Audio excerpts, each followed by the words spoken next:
Ramisa murder charge sheet soon, Home Minister.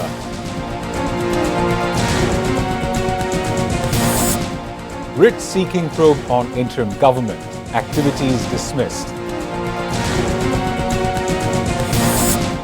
Measles situation to be under control soon, Health Minister.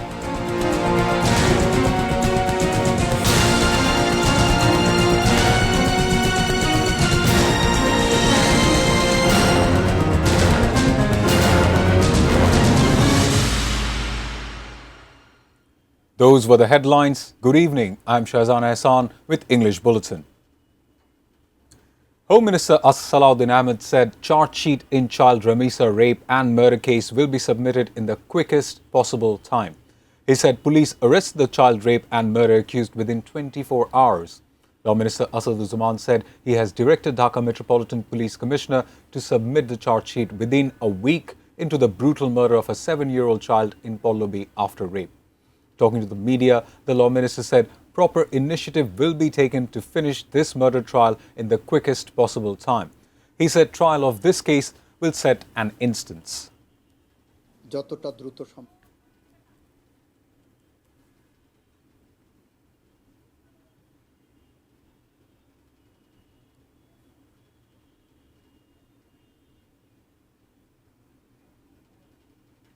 Demonstrations have taken place in Noakhali and Shatkhira protesting brutal murder of a 7-year-old child Ramisa after rape in capital's Pollobi.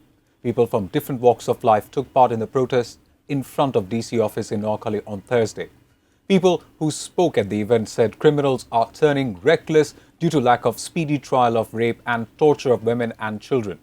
Protest also took place in Noakhali through separate human chain programs in front of the Central Shohid Minar and Press Club. People who addressed the event said culture of lawlessness will increase if perpetrators are not brought to book immediately.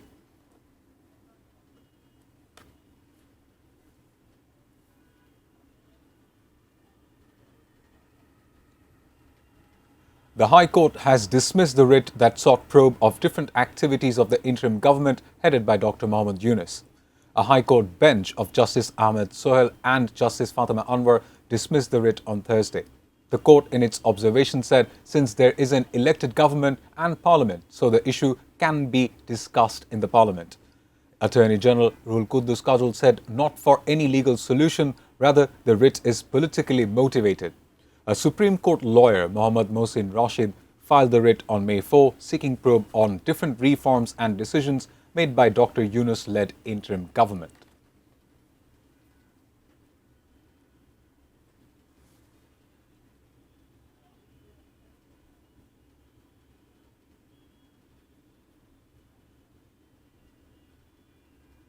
Health Minister Shodar Shakawat Hussain has expressed optimism to overcome measles situation soon.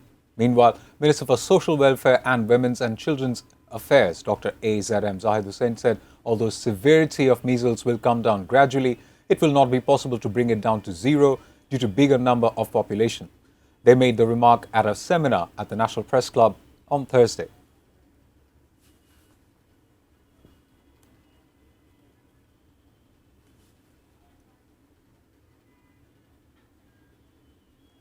BNP wants to establish authoritarian rule once again in the country. That is why the party is planning to take back the judiciary to its previous state.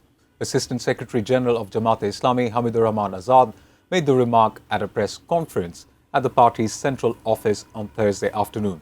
Hamidur Rahman Azad also said Jamaat-e-Islami will remain resilient for the sake of the country and the people. The party will also be on the street to realize the demand of independence of judiciary.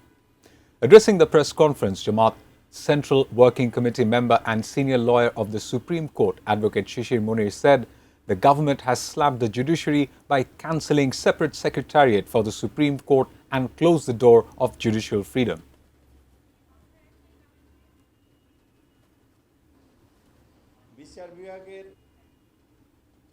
Now, a short break. We'll be back soon with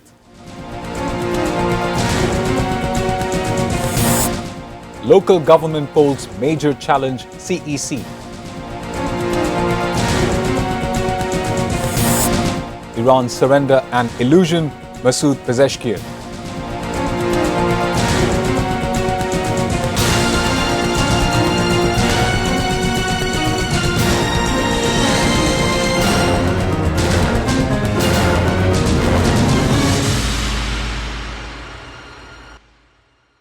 You're watching ATN News. This is English Bulletin. Holding local government polls will be a major challenge for the Election Commission. Chief Election Commissioner AMM Nasiruddin made the remark at an event organized by Asian Network for Free Elections on Thursday. Addressing the event at a hotel in the capital, the CE said EC is committed to hold peaceful local government polls. He also sought government's cooperation for smooth holding of local government polls. The host of the event, Asian Network for Free Elections, called upon EC to give confidence gained through national polls to a sustainable form.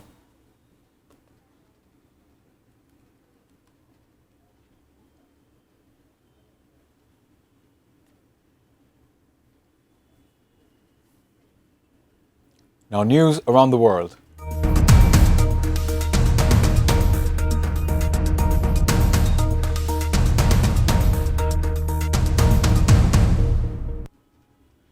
Iran prefers diplomacy if there is a war. President Masoud Pezeshkian warned forcing Iran to surrender through coercion is nothing but an illusion. US President Trump said talks with Iran are on borderline. His options are open for a deal to end war or a resumption of strikes. Iran-US traded threats as Trump warned of renewed strikes with major assault in hopes of a peace deal. Iranian authorities have maintained their position that they prefer diplomacy. Though they do not see a military solution to this conflict, if there is a war, Iran is ready for it.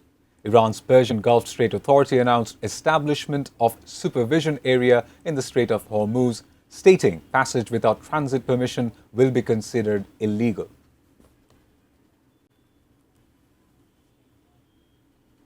"42 US military aircraft were lost or damaged during Operation Epic Fury against Iran. Congressional Research Service report said the driven total cost estimate for US military campaign up to staggering $29 billion. CRS report revealed the conflict initiated on 28 February by US in coordination with Israel has involved intense air, maritime and missile engagement across the Middle East. Pentagon's financial requirements have surged significantly due to refined estimates for the repair and replacement of high-value equipment. The 42 listed fixed-wing and rotary-wing assets include manned fighter jets, refueling tankers, and uncrewed drones.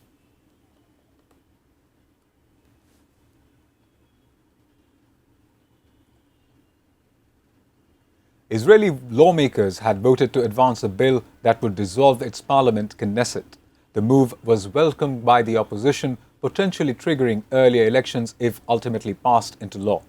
In a preliminary reading, 110 out of 120 lawmakers voted in favor and none against, while the rest did not cast their votes. Prime Minister Benjamin Netanyahu did not attend the vote.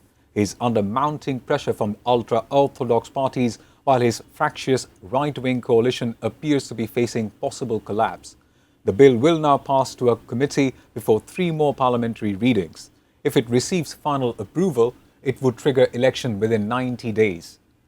Polls are currently set to be held before the end of legislative session, October 27. The World Health Organization said a vaccine to combat Bundibugyo, the strain of Ebola that's behind the current fatal outbreak in Central Africa, could take up to 6 to 9 months to develop. Director General of the WHO, Dr. Tedros Adhanom Ghebreyesus, said from a press briefing in the DR Congo and Uganda. There have been 600 suspected cases of Ebola and 139 suspected deaths. The numbers are expected to rise given the time taken to detect the virus. WHO advisor Dr. Vasi Murthy said 2 possible candidate vaccines against the Bundibugyo species are being developed. However, neither had gone through clinical trials yet.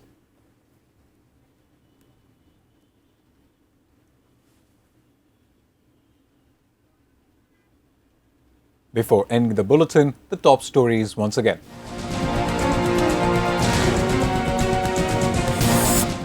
Ramisa murder charge sheet soon, Home Minister.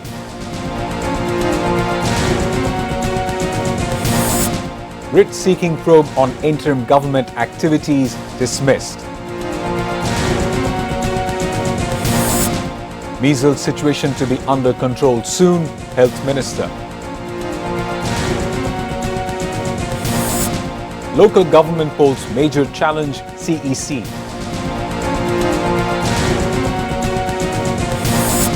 And Iran's surrender an illusion, Masoud Pezeshkian.